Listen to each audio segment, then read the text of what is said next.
for our lives.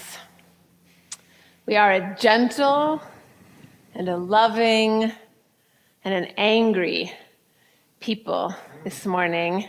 We are a people feeling so many things, I imagine. This morning, you may be feeling disheartened, distressed, stressed, concerned, convinced, convicted, victorious, shocked, ambivalent, afraid, overwhelmed, despairing, exhausted, excited, relieved, curious, uncertain, even of each other, afraid, even of each other, silenced, isolated.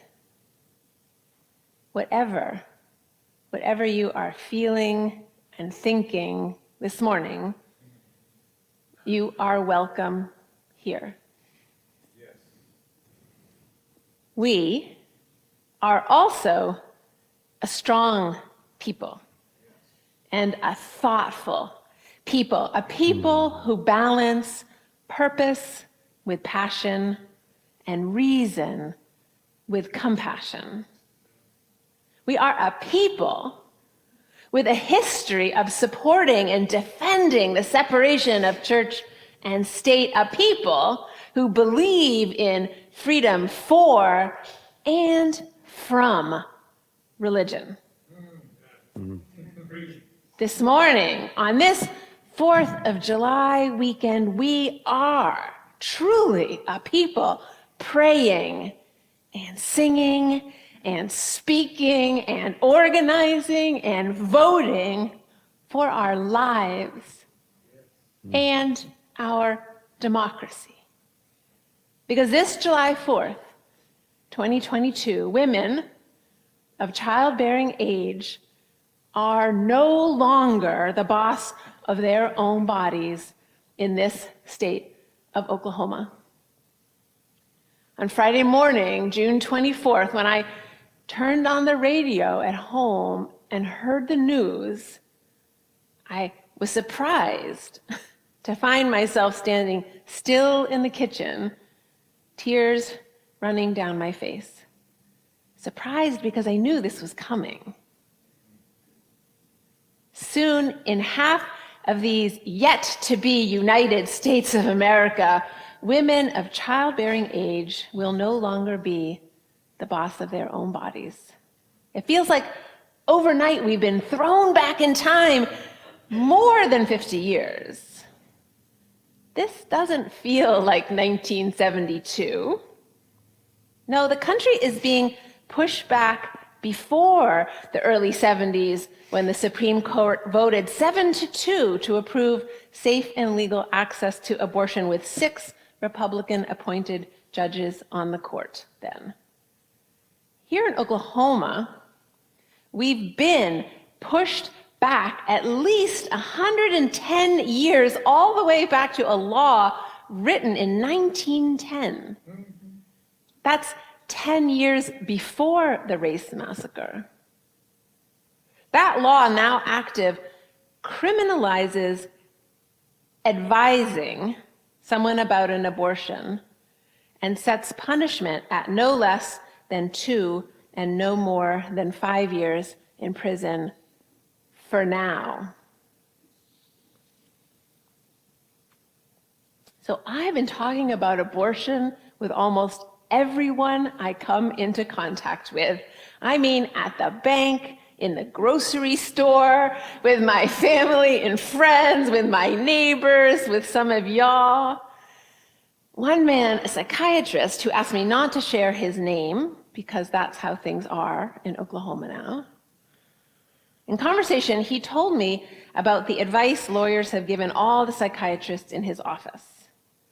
If a woman starts to speak or ask questions about abortion, they've been instructed to say, and I'm paraphrasing, Due to the new law here in Oklahoma, I can't discuss this with you.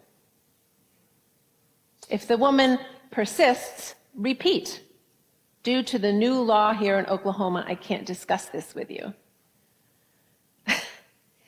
It hurts my heart and my head to know that fear is already stopping women from getting the counsel and support they need, and that fear is stopping us from being able to offer the support and counsel that we have to give.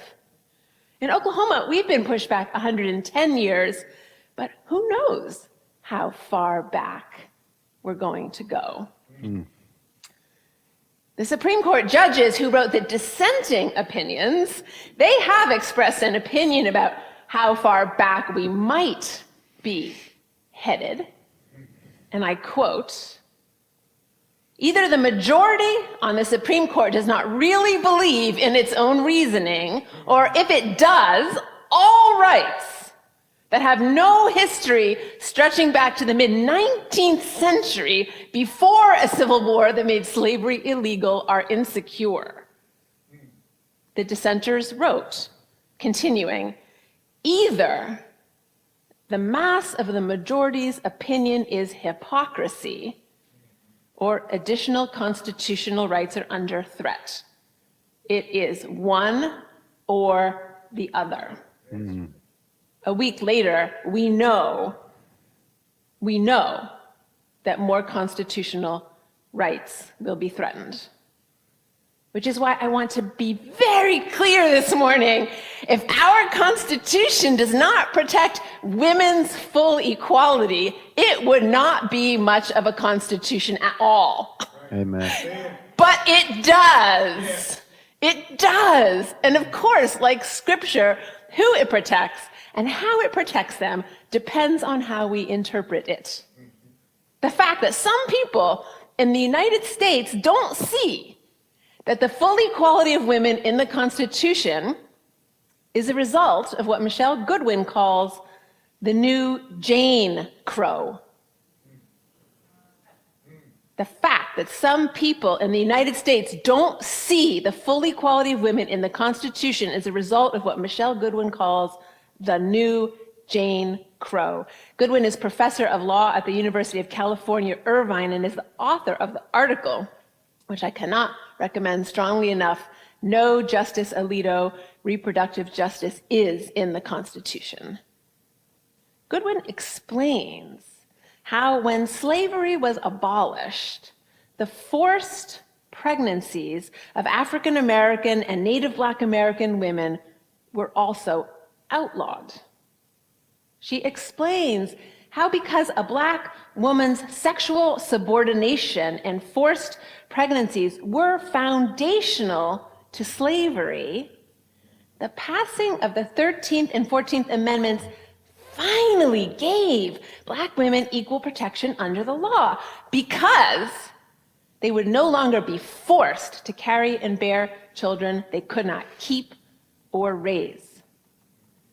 A Black woman herself, Goodwin impresses upon us all the risks associated with pregnancy to all women, and especially Black women. Did you know? Do you know that the United States bears the chilling distinction of being the most dangerous place in the industrialized world to give birth? Ranking 55th overall in the world behind Russia. Did you know that that women are 14 times more likely to die by carrying a pregnancy to term than by having an abortion? And that Black women are over 3 times as likely to die by carrying a pregnancy to term as white women? And that in Mississippi, a Black woman is 118 times as likely to die by carrying a pregnancy to term as by having an abortion. I repeat, if our Constitution did not protect women's full equality and our own right to life, it would not be much of a Constitution at all. But it does. despite the fact that women are not mentioned in it at all. No wonder abortion is not mentioned either. Justice Alito is wrong. And the right to control one's own reproductive life, which means to choose when and with whom to have children, is deeply rooted in the history of this country. Most specifically and heartbreakingly so in the lives of Native Black American women. The overturning of Roe versus Wade means the erasure of Black women from the Constitution and ultimately disserves all women, writes Goodwin. For the first time in history, the Supreme Court has taken away a constitutional right. Until now, the Supreme Court justices have interpreted the profound values and broad protections of our Constitution to intentionally include more and more people, including women, as deserving of equal protection and equal liberty. Therefore, along with Justices Breyer, Kagan, and Sotomayor, I must dissent. And I dissent for several reasons.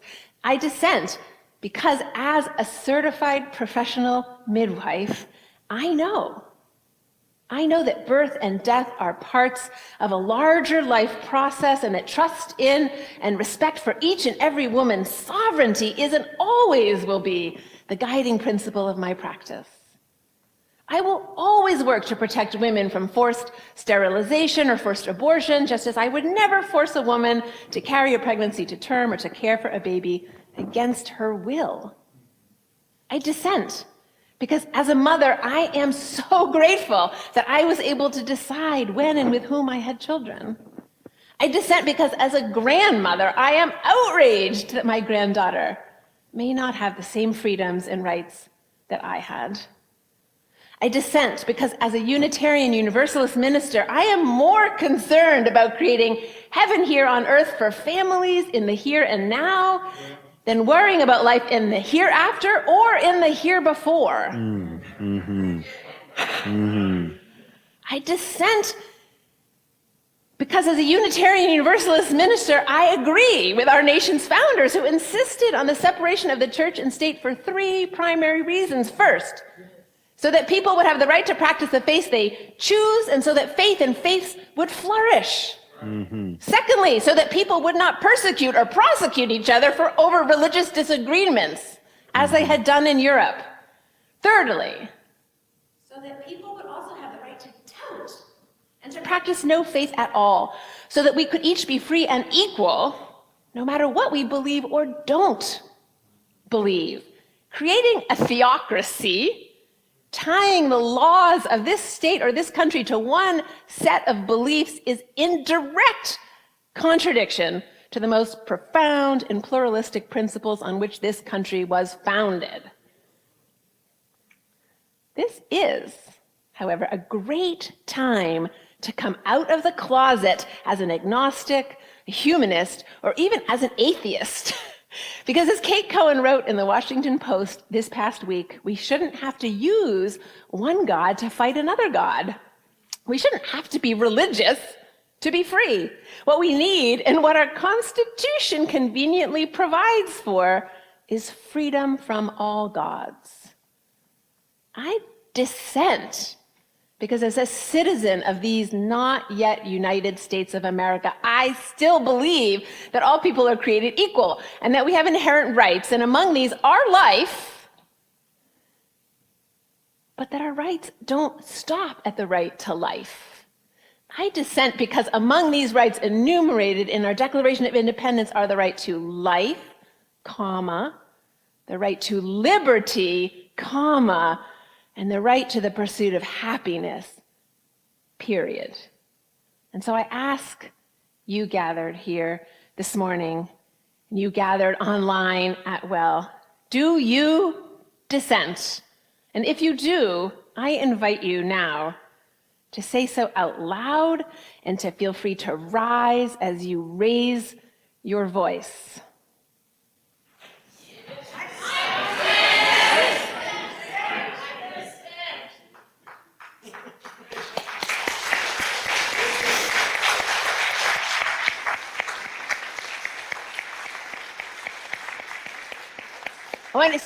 look around at each other before you sit down. We are the people too. And we want and need Oklahoma's leaders to act as if all their constituents matter. Look around at each other as you take your seats. Thank you. We don't know, we literally don't know what's going to happen next, but we do know who we are. The people of All Souls are people who stand up for each other's freedoms and rights. This is what All Souls has always done here in Tulsa. And this is how we are celebrating our nation's birth this year, by affirming and reaffirming our country's life-saving values, as Frederick Douglass called them. Before Marlin's arrival in the year 2000, All Souls had taken one congregational vote on a social justice issue. The congregation voted to support and defend a woman's right to safe and legal access to abortion care. And then in 2009, the congregation voted to support the city of Tulsa's decision to not discriminate against LGBTQ plus people. We stand on the shoulders of giants. One of those giants is Sue Ames, who once said,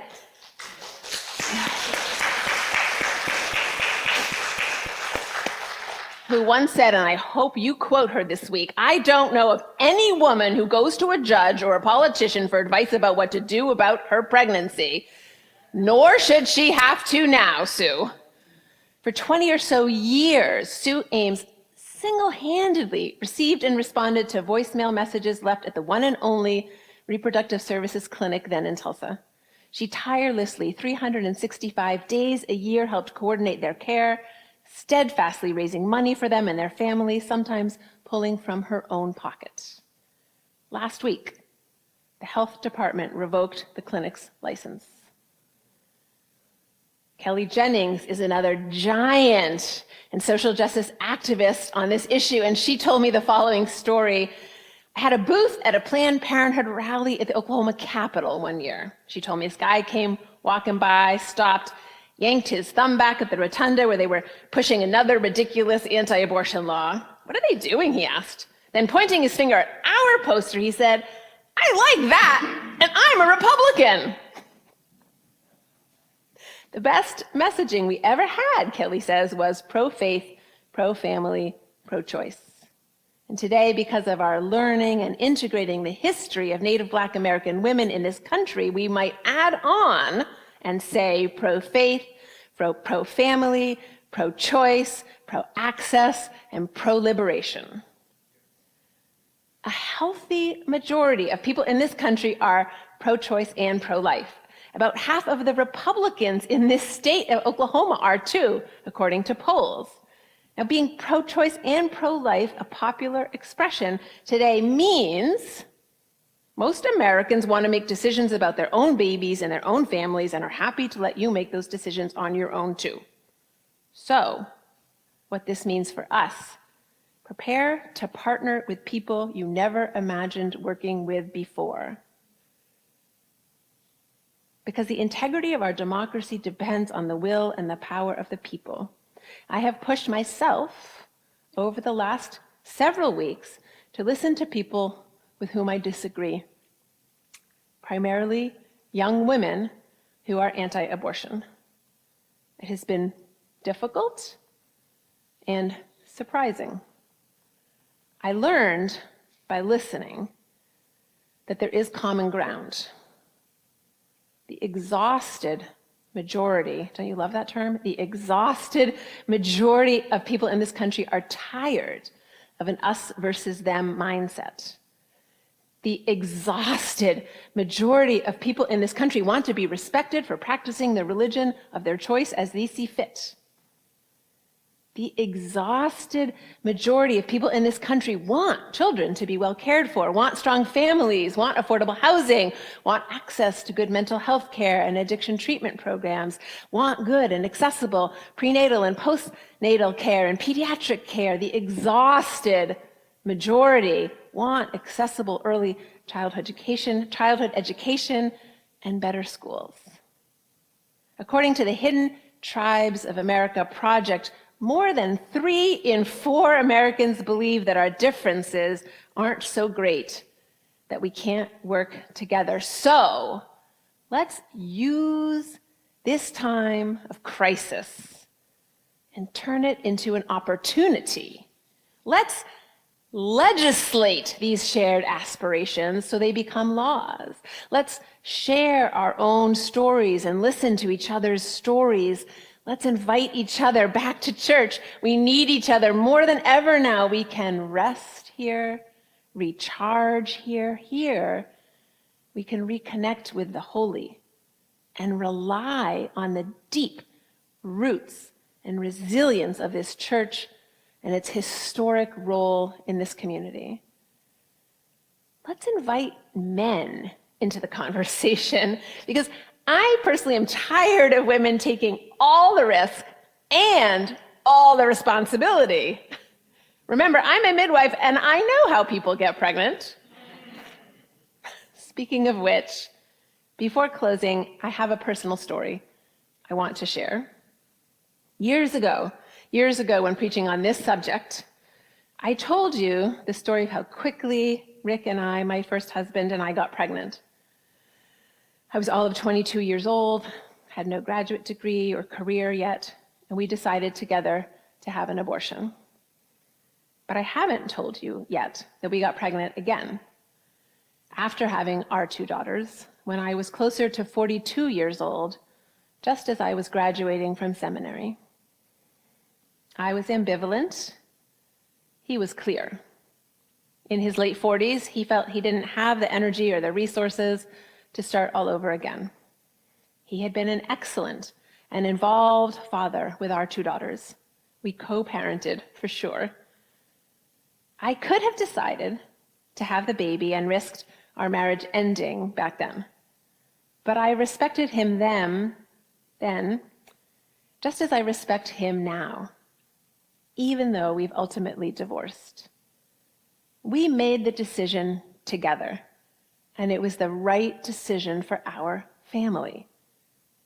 And I am so weary of politicians using our personal lives so they can hold on to power.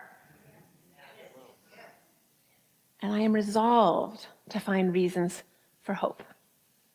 The global green wave I see before me gives me great hope. Women all around the world, particularly in Catholic countries like Ireland and Mexico and Argentina and Colombia, are organizing and passing new laws protecting legal access to safe abortion care. They wear green as a sign of hope and good health for women and their families, which is why we are wearing green today and why I encourage you to wear green in the weeks and months to come when you begin to lose hope. Remember that moment this morning when we all stood up and dissented together, because we, the people, are powerful. Cassidy Hutchinson and her testimony gives me great hope. And despite the fact that I wish Justice Ruth Bader Ginsburg had stepped off the court while President Obama was still in office, her words still fill me with hope and strength. RBG had an interesting critique of Roe. My criticism of Roe, RBG said, is that it seemed to have stopped the momentum that was on the side of change. Well, we're here this morning to build back some of that momentum. We're also here to hear and heed her guidance. RBG advised that we fight for the things we care about and do it in a way that will lead others to follow. Fight for the things we care about and then do it in a way that will lead others to follow. We can do that. We know how to do that. We have long been progressive patriots. I love that phrase too. We know how to take a stand and stay open and curious. We know how to move with and through our feelings so we don't get stuck in them, acting from fear instead of from love. We can be gentle and angry and hopeful and helpful. When we remember who we really are, we know we are a powerful and empowered people who won't give up on what we can only do together. So I'm going to focus on the world I want for my granddaughter instead of focusing on what I'm fighting against. We are strong, and we are growing stronger together. We are brave, and we are becoming braver together. We are gathering the energy and the information contained within our rage. That's from Bell Hooks. And we're going to be cool, stay calm, and stay together because we know love. And I love the yet-to-be united United States of America.